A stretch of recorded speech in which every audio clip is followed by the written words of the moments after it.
Welcome back to Firefly Studios. My name is Kadia, and today we are going to continue with our fundamentals course. This time we are starting on our Unity fundamentals. So today we are going to start with spawning. So I went ahead and just grabbed the same project I've been using for the C# fundamentals, and I created two empty game objects. One is a empty game object called parent. If you go up here to the corner, I'm going to select down here and select a color. Let's make it green so it's easy to see. The way you add an empty game object is you can right click over on the hierarchy, or you can hit the plus and create it there. I'm gonna just move this over here, and then I created one called the spawner. I'm gonna make it red. I'm gonna move it over here, over there, and then I created a script, and this is what we're gonna jump into right now. So spawning is pretty straightforward.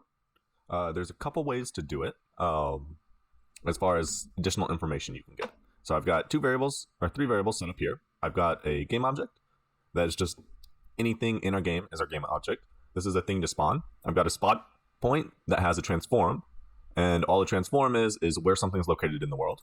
And I have a transform that is the parent object. This is going to be for one of our modes. Then I've got in our update function, this happens constantly.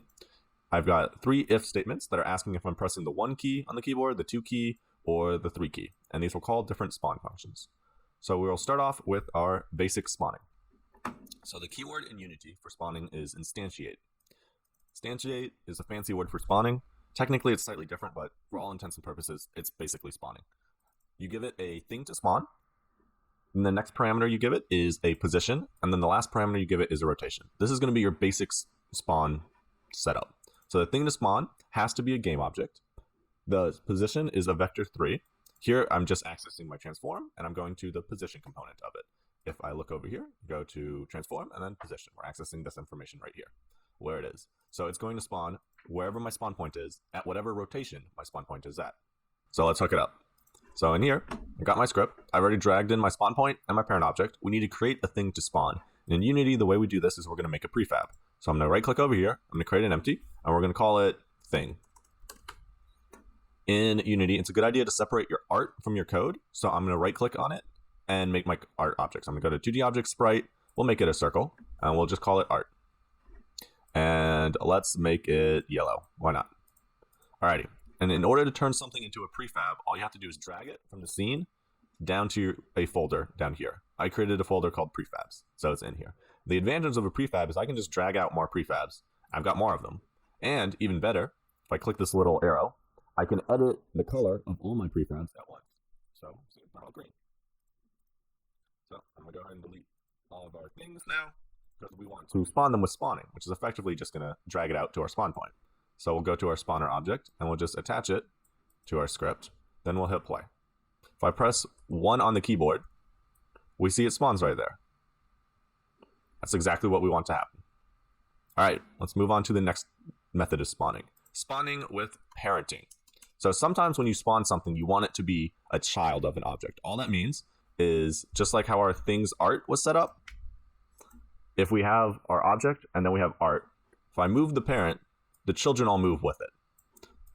So currently, if I press play and I spawn, and you look over at the hierarchy over here, see how in the main level, we've got our thing to spawn. What we want to happen is for it to spawn as a child of our parent object. So it'll look like that. In order to do that, all you have to do is add in another parameter that is a transform of your parent. Super simple. All right, the last spawning thing is going to be spawning with casting. Well, first, let's explain what casting is. So casting, when you instantiate, it is of type object by default.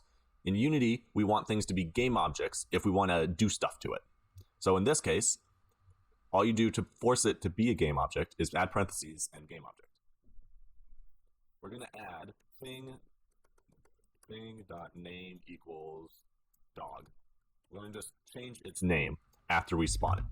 So in order to access that particular spawned object, we create a new game object, in this case game object thing, and we set it equal to the instantiation line of code.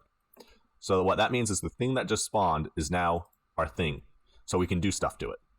So I'm going to come over here, we're going to hit play, and I'm going to press 3.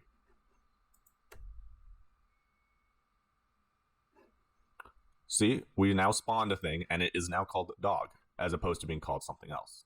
Oh, and if you have any curiosity about how to spawn things from multiple spawn points, check out the array video. I go over an example in there. It'll be linked up in the corner in the top right.